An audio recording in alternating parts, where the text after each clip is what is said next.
Typhoid के मरीज को क्या खाना चाहिए और क्या नहीं खाना चाहिए। टाइफाइड है क्या? अगर जब आप ये समझ जाएंगे कि टाइफाइड है क्या, तब आपको बहुत समझने में आसानी हो जाएगी कि टाइफाइड में क्या खाना चाहिए, क्या नहीं खाना चाहिए। सबसे पहले तो टाइफाइड, डॉक्टर ने टाइफाइड का नाम तो दे दिया, लेकिन लोगों को समझाया नहीं कि टाइफाइड असल में होता क्या है। बहुत से तो डॉक्टर्स भी नहीं जानते कि टाइफाइड होती क्या बला है। बस उसका उल्टा सीधा ट्रीटमेंट करके मरीजों को मौत के मुंह तक पहुंचा देते हैं, और कई बार तो उनकी मौत की वजह डॉक्टर बन जाते हैं। तो दोस्तों, होता क्या है ये आप ध्यान दें। देखिए, टाइफाइड जो है, जिसको पहले ज़माने में लोग मोती झरा कहा करते थे, और जिसमें कि जिस्म के ऊपर बहुत बारीक बारीक चमकीले से दाने पैदा होते हैं। बुखार जब आता है, तेज़ बुखार में ये दाने बाहर निकलते हैं, लेकिन ये इतनी आसानी से दिखाई नहीं देते। जब आप धूप में बैठते हैं तो पेट पर आपके या सीने पर, आपके गले पर, यहाँ पर आपके बहुत बारीक बारीक हल्के चमकीले से दाने दिखाई देते हैं आपको, जो किसी तरह की आपको वैसे तकलीफ नहीं देते हैं। और इसी वजह से इसको मोती झरा कहा जाता था। और जब ये पूरी तरह से दाने निकलकर ख़त्म हो जाते थे, तब इसको माना जाता था कि मोती झरा ख़त्म हो गया, यानी टाइफाइड ख़त्म हो गया। जब से लोगों ने पुराना तरीका छोड़ा है, तब से लोग परेशान हैं। आज टाइफाइड एक बहुत बड़ी बीमारी बन चुका है। आप अगर पुराने ज़माने में जाइएगा तो आप ये देखिएगा कि टाइफाइड का कोई भी किसी तरह का बहुत बड़ा इलाज नहीं किया करते थे लोग, और सिर्फ मुनक्का और खूब कला दिया करते थे। खूब कला का पानी दिया करते थे और मुनक्का वगैरह खिलाया करते थे, या खूब कला मुनक्का में भर के उसको सेक कर खिलाया करते थे। और मरीज़ की रोटी बंद कर दिया करते थे, उसका खाना बंद कर दिया करते थे, सिर्फ लिक्विड पर उसको रखते थे, या पतला दलिया वगैरह उसको खिलाया करते थे, और मरीज़ ठीक हो जाया करते थे। फिर उनको टाइफाइड जैसी, मोती झरा जैसी कोई दिक्कत रहती ही नहीं थी। लेकिन आज आपने देखा होगा, कितने सारे मरीजों को देखा होगा कि टाइफाइड के मरीज़ हैं 4-5 से 5 साल से, 8 से 10 साल से, और जब भी चेक कराते हैं, जब भी टेस्ट कराते हैं, तो पाते हैं कि टाइफाइड अभी भी मौजूद है। तो ये मौजूद क्यों होता है, ये मैं वजह आपको बता रहा हूँ, आज ध्यान रखिएगा। देखिए, टाइफाइड है क्या। टाइफाइड के जो दाने होते हैं वो स्किन पर तो बाद में दिक्कत नमूदार होते हैं, उसको एक पहचान है, सिर्फ एक पहचानने के लिए। लेकिन हकीकत में होता क्या है, ये दाने आपकी आंतों में निकलते हैं, आपकी आंतों के अंदर पैदा होते हैं।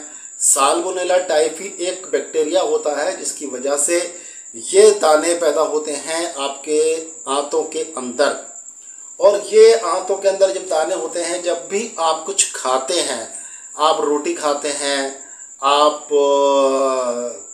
कुछ भी खाते हैं, अला बला जो भी डॉक्टर्स कहते हैं, क्योंकि एलोपैथिक डॉक्टर जो हैं वो तो बोल देते हैं जो मर्जी चाय खाओ, जो जी चाय खाओ। क्या डॉक्टर साहब क्या खाएं? मरीज़ पूछता ज़रूर है, तो सब खाओ, सब खाओ, क्योंकि भाई वो मरीज़ जो है वो ग्राहक तैयार कर रहा है। वो डॉक्टर हमेशा के लिए एक ग्राहक बना रहा है कि जब ये बीमार हो जाएगा, इसको पता भी नहीं चलेगा बेचारे को, ये तो बुखार को ही, फीवर को ही टाइफाइड समझ रहा है। जब फीवर आना बंद हो जाएगा तो समझेगा टाइफाइड ठीक हो गया।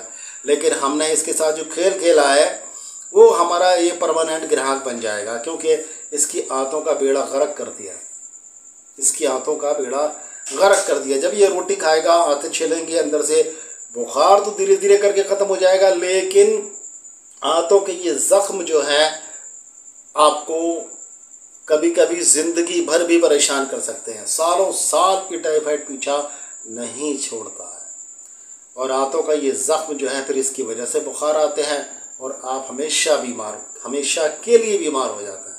तो दोस्तों देखिए, कभी भी टाइफाइड के अंदर आपको सख्त चीज़, जिसको पचाने में आंतों को मेहनत करनी पड़े, ऐसी चीज़ें नहीं खानी चाहिए।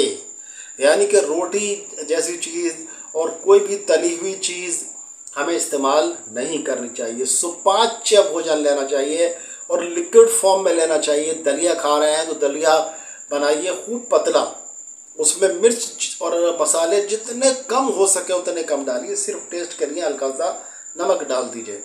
और इसके साथ साथ ये मसाले वगैरह जितने भी डाले जाते हैं सब अवॉइड करिए बिल्कुल। ऐसा खाना दीजिए जो आंतों को सुकून पहुंचाए। आंतों को सुकून पहुंचाएंगे, इसके जो छाले हैं वो ठीक हो जाएंगे, आपका टाइफाइड ठीक हो जाएगा। और अगर आप आंतों को आराम नहीं देते हैं, उसके साथ में खिलवाड़ करते हैं, तो ये टाइफाइड कभी ठीक नहीं होगा। आप याद रखें अच्छी तरह से। तली हुई चीज़ें खाने में, और ये नान गोश्त, जो उसका नाम सुन के आप लोगों के मुंह में पानी आ जाता है, मटन और ये वो सब कुछ, ये भाई हराम समझ लीजिए इसको। दूध का इस्तेमाल भी टाइफाइड के मरीज़ को नहीं करना चाहिए, समझ लीजिए आप तो कहेंगे कि दूध तो बड़ा अच्छा होता है, दूध आंतों के अंदर जाएगा तो आंतों को सुकून आराम मिलेगा। नहीं, दूध जो है भारी होता है, पचने में भारी होता है, और ये आपकी आंतों को हर्ट करेगा, क्योंकि इसके अंदर जो है लैक्टिक एसिड होता है, और लैक्टिक एसिड जो है आपके छालों में परेशानी पैदा करेगा। इसलिए दूध को वहाँ पर इस्तेमाल नहीं करना जब टाइफाइड हो। टाइफाइड के अंदर आप हल्की से हल्का खाना खाइए। और लोग ये कोल्ड ड्रिंक ये दे देते हैं पीने के लिए कि प्लेटलेट्स कम हो गई हैं तुम्हारी। अक्सर हो जाती हैं, कोई भी बुखार किसी तरह का आए तो प्लेटलेट्स डाउन हो जाती हैं, तो वो इरूटी फ्रूटी और ड्रूटी पता नहीं कौन कौन से वो पिला दिए जाते हैं, फिर से पता चलता है और बेड़ा गर्क हो गया। तो किसी की मत मानिए। दोस्त के रूप में लोग ये समझते हैं हम दोस्ती निभा रहे हैं, लेकिन हकीकत में वो दुश्मनी कर रहे होते हैं। उनको भी बेचारों का पता नहीं होता हम क्या कर रहे हैं। ये ख्याल रखिए। और टाइफाइड का आयुर्वेदिक ट्रीटमेंट कराइए। मैंने अपनी कई वीडियो में टाइफाइड का ट्रीटमेंट बताया है, और आप जल्दी से सही हो जाइए, जल्दी से सही हो जाइए। टाइफाइड को हमेशा के लिए अलविदा कहिए, क्योंकि जब तक आप परहेज़ नहीं करेंगे टाइफाइड पूरी तरह से कभी नहीं जाएगा। तो याद रखेंगे ये इस नसीहत को, इंशाल्लाह सेहतमंद रहेंगे। सेहत का ख्याल रखिए और अपने भाई को दुआओं में ज़रूर याद रखिए। फिर मिलेंगे इंशाल्लाह किसी बीमारी का बहुत ही अच्छा सा इलाज लेकर, या किसी बहुत अच्छी सी जानकारी को लेकर। तब तक के लिए अपने भाई डॉक्टर अतर शेरवानी को इजाज़त दें। अस्सलाम वालेकुम।